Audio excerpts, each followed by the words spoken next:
Brian's book Bastion presents Modern Mustache Man.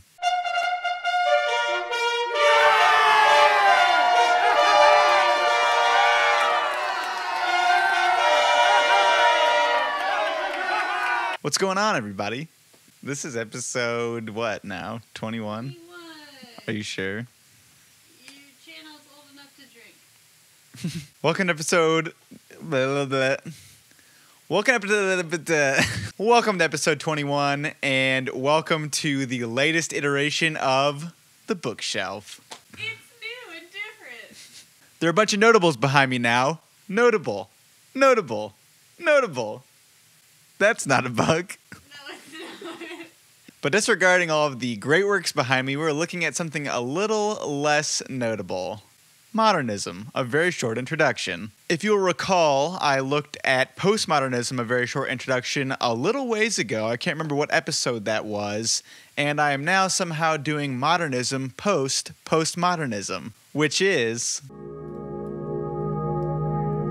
Now, I'm going to be totally honest here. Modernism goes in so many directions, so it will be kind of hard for me to define any of it here, and this is absolutely a very short introduction into the very short introduction to modernism. But I'm going to do the best I can because this was a vacation read. Modernism, brought to you by the great state of Maine. Now, modernism was brought about as a reaction to the modernization of society. It was starting around the late 19th century and the early 20th century, and at that time there was, of course, industrialization. Not only that, but there was a massive growth in the cities of all of the developed nations, and that started to make people feel a little bit of anxiety. So therefore, modernization is kind of a reaction overall to the modern urban experience. Though modernism, like I said, was taking place from the late 19th century to the early 20th century, this book specifically refers to the period from 1909 to 1939, which is the thing that's so frustrating about these classifications is that it's really up to you. You have a lot of these examples that people are like, oh, that's totally modern, or oh, that has to be postmodern, and there's so much overlap between not only modernism and postmodernism, but modernism to all of the movements that came before it. Now, a lot of this confusion and anxiety really does show up in the movement of modernism because all of these artists are kind of shooting off in all of these different directions, and they're all trying to reassess their values, and they don't really have any central idea. A lot of the modern movement was based around the idea that they were kind of rejecting their past, seeing it as something that was out of date, out of fashion. All of the progress that had been made in science, in art, in government, all of that was deemed to be so outdated by all of the progress that had been made in society, and so they needed to find a way to progress society in a whole new way. Ironically, the way they did that was with deconstruction. You'll recall from the postmodernism video that deconstruction was a huge theme of postmodernism. But the thing is, with modernism, it wasn't as dramatic. It wasn't a deconstruction all the way to art exhibits that were toilets turned upside down or brown curtains in the back of vlogs. It's seen in more subtle ways. A good example of this is with an artist that pretty much everybody knows. It's with Pablo Picasso, and he was such an expert at painting realism. So he needed a way to deconstruct his art into something a little more abstract. This is an original. Definitely. He deconstructed this reality that he saw around him and started to paint with more of a style that was all his own. We commonly know it as Cubism.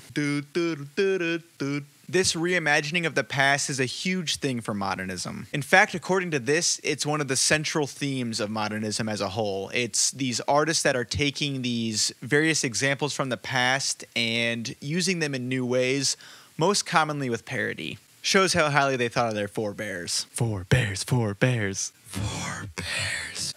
understand what just happened. Again, you see that irreverence kind of push its way forward and eventually end up in postmodernism, where they really take this parody to new extremes. In the case of modernism, though, it was sometimes a little more subtle. For example, in Ulysses, the Bible of modernism, James Joyce puts... That's his name, right? James Joyce? James Joyce puts common characters in common situations, but has them participate in things that are almost religious in nature. Like something you'd see in a Catholic mass, but it's taking place in the living room of a cottage. I wouldn't know, though, because I haven't read the goddamn thing. Seriously, there are so many instances in this book here. Nice. The modern man. What was the last thing I said? You were just talking about how you haven't read James Joyce, but you're trying to talk about him. Oh yeah. Seriously, there are so many instances of this book here where the author is either referring to Ulysses specifically or James Joyce specifically, or talking about how that author and that book in particular influenced so many other people within this movement. Ulysses. Ulysses. Ulysses! How many times are you going to say that? The Bible of modernism. It seriously does feel like worship. Devilers is better, though. God. Fight me.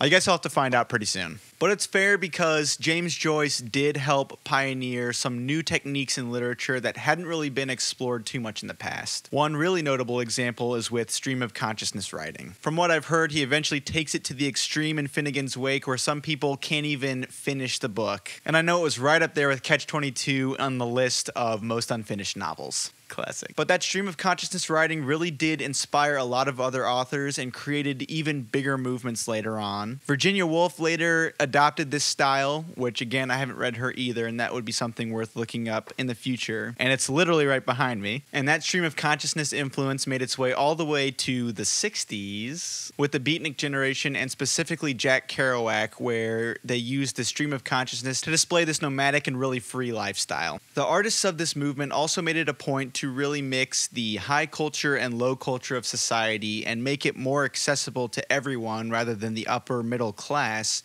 And again, that finds its way in a more extreme iteration of postmodernism, like with Thomas Pynchon.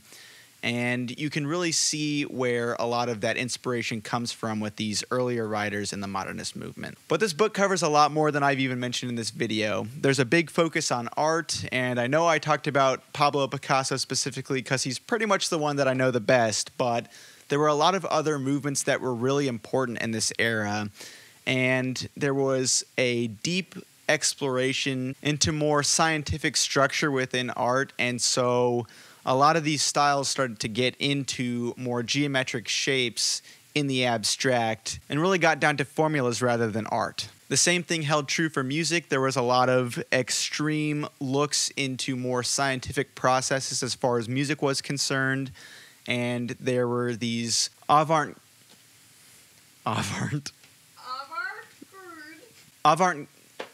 am I saying avant? Avant-garde movements that were using the 12-tone scale to its entirety and using this equation to see how music would be composed. But then there was the other end of the spectrum where there was other music that was more simplistic that became more influential today, like the 12-bar blues. Now, I'm not incredibly well versed in modernism. Obviously, I keep referring to postmodernism because that's something I find that I have a little more experience in, but it was really great to read this very short introduction here and kind of see where a lot of the ideas of postmodernism originated. And it really got me interested in a lot of the books from this era that I haven't explored yet. So I can kind of give myself a history lesson as far as literature is concerned to see how those works influenced where we're at in our modern society. Pretty much, I need to read Ulysses. There's so much more to explore in modernism, and I did enjoy the read, even though a lot of it started to explore all of these different corners of the movement overall. But having it in such a succinct space was really helpful. If you're looking to get into any subject matters, I think that these very short introductions are a good place to start. I know on Goodreads, when I've looked on there, there have been some negative reviews, but really, if you're just looking to get exactly what it says, a very short introduction, this is probably your best bet. So if you're interested in modernism or postmodernism, definitely give these two a go. and let me know what you think. Like I said, I have a lot of personal studying to do as far as modernism is concerned, but with this book, I have a great place to start. At the end of the postmodernism video, I said I was ready to live post-postmodernism. It's time to live post-postmodernism. And now here we are. Post. Modern.